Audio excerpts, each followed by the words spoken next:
Assalamualaikum warahmatullahi wabarakatuh. Ketemu lagi dengan saya Bapak Muhammad Hasbullah dengan mata pelajaran Bahasa Indonesia, materi puisi rakyat, tentunya masih di lembaga kesayangan kita, kebanggaan kita, yaitu SMP Islam Darul Rahman Kedung.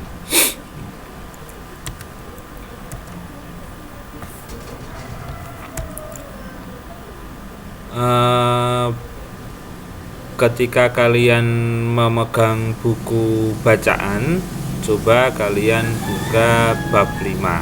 Insya Allah di situ ada pembahasan tentang puisi rakyat. Kompetensi dasar atau KD kita dalam belajar yaitu 3.9 mengidentifikasi informasi, pesan, rima, dan pilihan kata dari puisi rakyat, pantun, syair, dan bentuk puisi rakyat setempat yang dibaca dan didengar. Indikator menyimpulkan ciri umum puisi rakyat, pantun, syair, dan guridam pada teks yang dibaca atau didengar. Membandingkan persamaan dan perbedaan struktur pantun, syair, dan guridam pada teks yang dibaca atau didengar. Menentukan isi makna puisi rakyat, pantun, syair, dan guridam. Materi pembelajaran. Dalam hal ini materi pembelajarannya membahas tentang ciri umum puisi rakyat, persamaan dan perbedaan puisi rakyat, isi makna puisi rakyat. Perlu dipahami bahwa puisi itu dibedakan menjadi dua. Yang pertama adalah puisi modern, kemudian puisi lama. Pertanyaan buat kita, puisi rakyat ini masuk ke puisi apa? Masuknya pada puisi lama. Di suatu ketika insya Allah kalau ada waktu kita bahas tentang puisi. Kita membahas tentang fokus pada puisi rakyat. Kenapa dikatakan puisi rakyat? Karena sering digunakan atau sering bersinggungan puisi-puisi rakyat ini pada masyarakat. Puisi rakyat dibedakan, dipecah menjadi pantun, syair, kemudian guridam. Kita bahas satu persatu tentang puisi rakyat. Pertama adalah ciri-ciri pantun. Satu bait terdiri atas 4 baris. Satu baris terdiri atas 8 sampai 12 suku kata.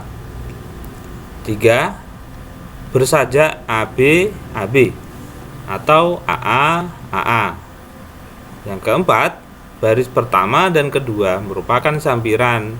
Baris ketiga dan keempat merupakan isi. Berarti pada pantun itu terdiri dari 4 baris. Baris pertama, kedua sampiran, baris ketiga dan keempat merupakan isi. Pada waktu luring atau luar jaringan, kita sudah pernah bahas mengenai cara membuat pantun. Cara membuat pantun itu tidak sulit. Yang pertama, buatlah sebuah kalimat, kemudian potong menjadi 2 bagian, yang pertama dan yang kedua. Pertama dan yang kedua itu akan menjadi sebuah puisi. Yang pertama akan menjadi isi bagian yang ketiga, yang keempat, yang kedua akan menjadi bagian yang keempat. Kita tinggal membuat sampirannya. Sampirannya jangan sulit-sulit, yang penting akhirnya sama atau bersajak sama, AB A B kemudian A B atau AA AA. Berikutnya ciri-ciri syair. setiap bait terdiri atas 4 baris. Yang kedua, setiap baris terdiri atas 8 sampai 14 suku kata. Bersajak AA. Semua baris adalah isi. Isi syair berupa nasihat, petuah, dongeng, atau cerita. Mumpung masih ingat saya bahwa penulisan nasihat yang benar adalah nasihat, bukan nasihat. Kalau nasihat itu kita menggunakan bahasa Jawa. Kalau SE berarti pakai istilah Jawa, bahasa Jawa. Kalau nasihat SI berarti kita menggunakan bahasa Indonesia. Untuk memahami bahasa baku, kita pedomannya adalah pada KBBI, Kamus Besar Bahasa Indonesia, kemudian PUEBI, Pedoman Umum Ejaan Bahasa Indonesia, atau sering kita sebut sebagai EBI, Ejaan Bahasa Indonesia. Lanjut ya. Jadi sampai di sini perlu dipahami bahwa pantun dengan syair itu sama-sama 4 baris dalam satu bait. Namun kalau pantun, baris pertama dan kedua sampiran, baris ketiga dan keempat merupakan isi. Kalau syair, baris pertama 2, 3 sampai ke 4, 1, 2, 3, 4 merupakan isi semua. Ya. Lanjut ke berikutnya. Ciri-ciri guridam. Pertama, satu bait terdiri atas 2 baris. Satu bait terdiri atas 2 baris. Setiap baris terdiri atas 10 sampai 14 suku kata. Suku kata itu kata per kata. Ya. Yang ketiga, tiap baris memiliki hubungan sebab akibat. Jadi tiap baris memiliki hubungan sebab akibat. Ini nanti insya Allah kalau di kelas 9 insya Allah ada materi tentang paragraf sebab akibat, atau sebaliknya akibat sebab. Yang keempat, bersajak AA, BB, CC, dan seterusnya. Kembali bahwa guridam dalam satu bait terdiri atas 2 baris. Kalau pantun syair itu dalam satu bait terdiri dari 4 baris, ya. Lanjut. Persamaan pantun, syair, dan guridam. Yang pertama, sama-sama jenis dari puisi lama. Puisi lama toh. Tadi sudah saya sebutkan bahwa puisi lama itu ada 7, puisi modern ada 7. Puisi rakyat termasuk puisi lama. Yang kedua, sama-sama berfungsi sebagai nasihat. Yang ketiga, kandungan isi dari pantun, syair, dan guridam mempunyai nilai moral dan agama. Yang keempat, terdiri atas bait-bait meskipun jumlah barisnya berbeda. Terdiri atas bait-bait meskipun jumlah barisnya berbeda. Yang kelima, memiliki rima akhir yang sama. Dengan kata lain, ketiganya memiliki persamaan bunyi pada akhir baris atau disebut saja. Ya, lanjut. Perbedaan pantun, syair, dan guridam. Pertama, kita bahas mengenai pantun. Perbedaan pantunnya. Pantun, satu bait terdiri atas 4 baris.